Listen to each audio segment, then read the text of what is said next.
Bonjour, Citoyen TV, la chaîne de l'Afrique digne et de sa diaspora, vous présente les brèves. Au sommaire, Côte d'Ivoire, 4e jour de désobéissance civile. Élection en Afrique de l'Ouest, la CEDEAO préoccupée. Nigeria, agriculture, santé et pour finir, la crise des migrants. Tout de suite, Côte d'Ivoire avec le 4e jour de désobéissance civile. Actualité au Dramanistan, la version france-africaine de la Côte d'Ivoire, au 4e jour de désobéissance civile. Des sources proches de la famille de M. Jean-Jacques Béchiot, porte-parole de l'opposition ivoirienne, CNC, annonce qu'il vient d'échapper à une arrestation des hommes de Ahmed Bakayoko, ministre de Dramane Ouattara. On lui reproche d'être un instigateur et un soutien des manifestations en cours dans le pays dans le cadre de la désobéissance civile.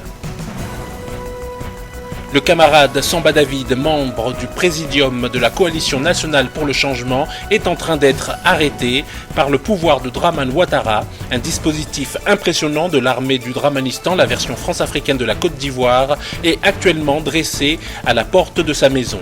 Samba David va être arrêté dans les moments qui suivent, en direct de Yopougon. La ville de Bonoua est sur surveillance nuit et jour avec une forte présence policière. Tout d'abord, pour respecter les victimes du combat pour la liberté, nous nous inclinons devant leur corps.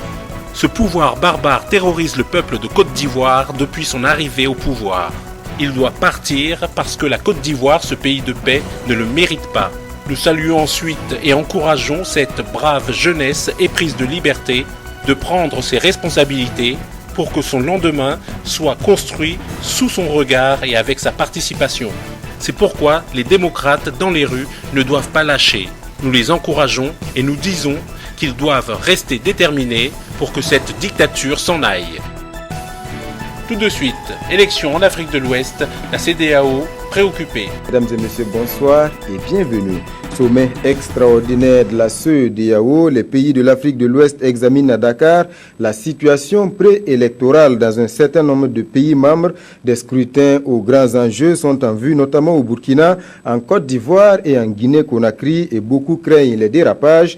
Les 15 chefs d'État et de gouvernement vont aussi se pencher sur le cas de la Guinée-Bissau, un pays en crise depuis de longues semaines. Saratou Sissé, Jacques Lamissa Tarpaga. Les élections en Côte d'Ivoire, en Guinée-Conakry, mais surtout au Burkina Faso après l'insurrection d'octobre 2014, animeront les débats à ce sommet extraordinaire de la communauté des États de l'Afrique de l'Ouest à Dakar. Le président du Faso, Michel Kafando, arrivé vendredi après-midi, devra rassurer ses pairs sur la bonne conduite du processus électoral. Déjà, un premier entretien a eu lieu avec le président de la commission. Comme d'habitude, les chefs d'État échangent sur les enjeux et certainement les élections qui arrivent dans plusieurs États membres de la CEDEAO seront donc passées en revue pour qu'ensemble, ils puissent prendre les dispositions nécessaires pour que tout se déroule normalement. La CEDEAO a même désigné un médiateur pour les élections au Burkina Faso il y a quelques jours et c'est le président béninois Yahi Boni qui en a la charge. La veille du sommet, lui et Michel Kafando se sont rencontrés, mais rien n'a filtré des échanges. La crise en Guinée-Bissau intéresse également les 15 de la CEDEAO qui devront trouver des solutions. Tout de suite, actualité au Nigeria. Nigeria a été nommé à la tête du pays au mois de mai suite à une campagne pour éliminer la corruption dans le pays le plus peuplé et possédant la plus grande économie d'Afrique. Mais M. Buhari est critiqué pour avoir séparé la communauté commerciale en prenant trop de temps pour créer un gouvernement. Cela est considéré comme un manque de direction politique. Cependant, selon l'administration, le délai de recrutement des nouveaux ministres montre que le prochain gouvernement ne sera pas corrompu. Le président a renvoyé des personnalités haut placées au sein de la Nigerian National Petroleum Corporation suite à la publication d'un rapport disant que l'entreprise a détourné 12,3 milliards de dollars de ventes pétrolières ces 10 dernières années.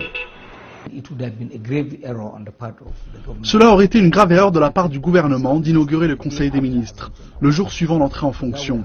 Cela aurait signifié continuer de travailler sur des fondations pourries. Il est nécessaire de faire un grand travail de nettoyage des lacunes, des fuites que nous avons remarquées dans les systèmes des revenus, les systèmes de dépenses qu'ils ont bloqués. Ainsi, lorsque les ministres entreront en fonction, ils pourront tout reconstruire.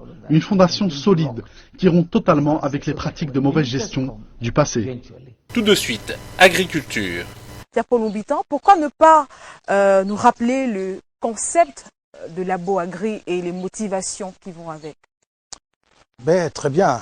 De toutes les façons, c'est avec plaisir que je m'acquitterai de cette tâche. Il faut dire que Labo-Agri, c'est une réponse à une préoccupation lancinante qui s'est imposée avec l'avènement des indépendances en Afrique. Vous savez bien qu'avec les indépendances, l'agriculture qui s'est imposée à nos populations en Afrique, c'était une agriculture essentiellement orientée sur ce qu'on appelait à l'époque les produits de rente, c'est-à-dire cacao, café, EVA et toutes ces choses. Et du coup, on a l'impression que l'agriculture s'est construite en Afrique autour de ces piliers-là.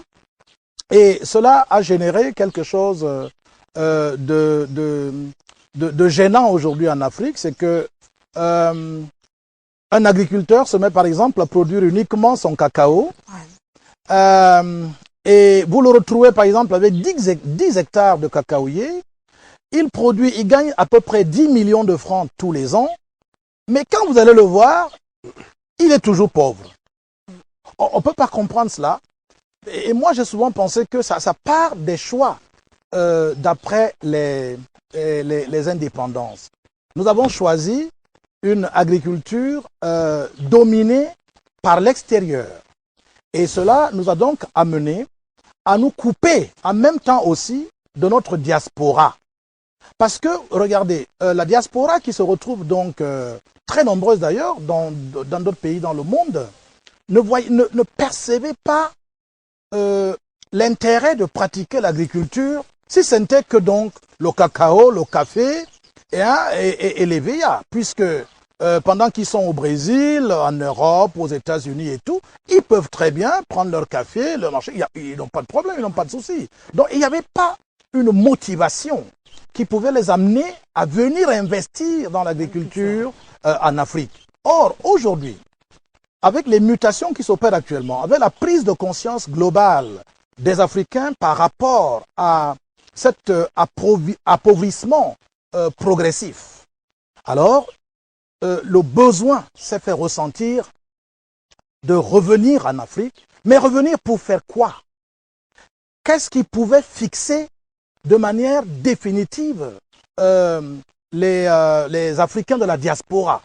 Et là, M. Jean-Pierre Imelé, il me pardonnera de parler un peu de lui, représente un peu ce retour de la diaspora, parce que Jean-Pierre Imelé, par exemple, qui a été en Europe pendant très très longtemps, qui a vécu là-bas, et qui prend l'initiative de créer une entreprise de transformation et de production agricole au Cameroun, et en même temps, il avait une structure aussi à l'extérieur, en Europe, qui était chargée évidemment de recevoir la production au Cameroun et de la rendre disponible en Europe. Eh bien, il a choisi, il s'est engagé dans cette aventure et je peux dire que c'est l'un de ce qu'on appelle ici en Afrique aujourd'hui, c'est un success story, parce que il a réussi.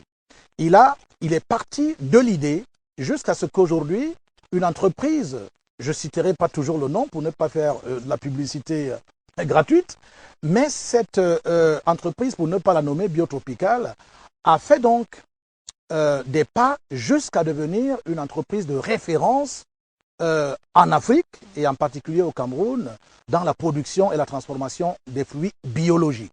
Tout de suite, page santé. Docteur, quel est le champ de votre investigation et quelle lumière pourrez-vous apporter dans la compréhension du mécanisme de la jaunisse sur Afrique Santé?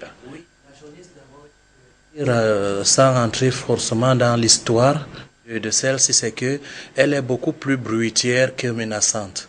Donc c'est une sorte de feu de paille parce que dans la médecine allopathique, dont nous sommes quelque part aussi serviteurs, dont je suis serviteur quelque part, on met trop de mystère autour de cette maladie qui est pourtant très faible. Elle fut découverte au XVe siècle dans l'Amazonie. C'est une maladie transmise par les moustiques, le fameux virus Amaril. qu'on appelait jadis la fièvre, la peste américaine qu'on retrouve beaucoup en Afrique et en Amérique du Sud. Elle est hépatonéphrite, donc elle est capable de dérégler complètement le corps, mais c'est surtout un feu de paille. Oui, dans la définition, comme je disais tantôt, la jaunisse est une fièvre hémorragique. Une fièvre hémorragique transmise par un moustique infecté ou bien par des moustiques infectés.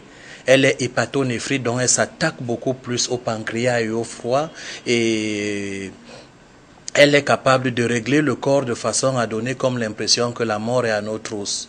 Mais en fait, c'est une attaque faible, comme je vais le démontrer plus tard. Quand elle est découverte en Amérique du Nord, dans les zones aussi de l'Amazonie, elle fait beaucoup de bruit parce qu'elle fatigue. Quand le foie est presque en état de sommeil, le corps est totalement fatigué. On jaunit même, on jaunit complètement, si bien qu'on a comme l'impression que d'un moment à l'autre, avec l'asthénie, on peut mourir. Lorsque, curieusement, on nous a annoncé des vaccins qui pouvaient faire des miracles, ce qui peut, quelque part, bien sûr je ne confirme pas, parce que je sais une chose et tous les Africains connaissent, que la jaunisse, aussi vrai qu'elle est apparemment un feu de paille digne d'une bombe atomique, est très faible, un peu comme Ebola. Si tu réussis à résister, elle s'en va. Et je peux même vous dire que la chlorophylle et la vitamine C sont ses ennemis atroces.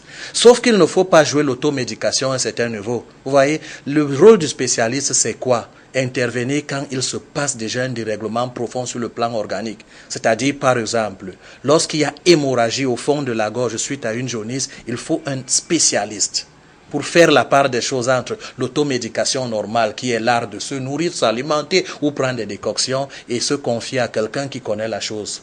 Et pour finir, la crise des migrants. Les gens de la région voulaient un changement au nom d'une vie meilleure.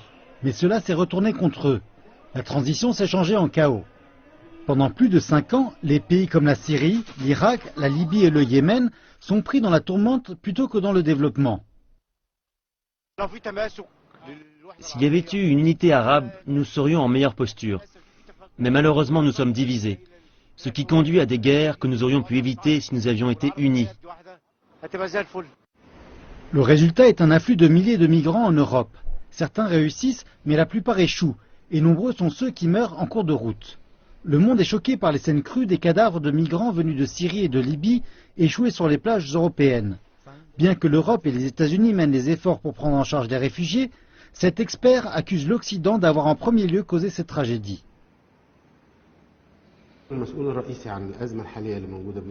Ceux qui sont responsables de la crise actuelle concernant les réfugiés syriens sont les pays qui ont fourni jusqu'à présent des armes aux factions en guerre, principalement les pays occidentaux. Je pense que l'accueil des réfugiés en Europe n'est pas totalement une cause humanitaire, mais c'est un plan bien élaboré pour diviser et affaiblir les nations arabes. Nous assistons maintenant au vidage de la Syrie pour faciliter sa division en 3 États. Un État kurde, un État alévi et un État sunnite. Selon cet expert, la solution à la crise des migrants réside en dehors de la région. La solution est que les partis qui contrôlent la Syrie se retirent du pays, même celles qui appuient sa direction actuelle. Les Syriens eux-mêmes devraient s'asseoir à la table des négociations et résoudre leurs différends sans aucune influence étrangère, parce que les parties étrangères ont des intérêts personnels à la poursuite de la guerre.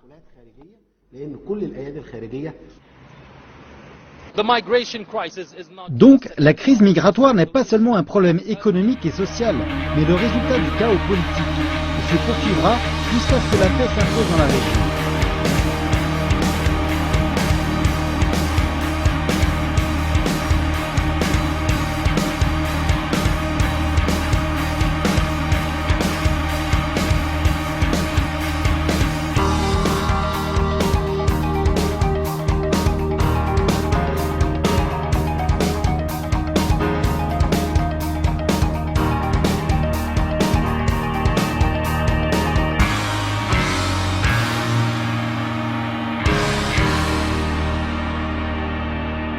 Citoyen TV, la chaîne de l'Afrique digne et de sa diaspora, vous a présenté Les Brèves.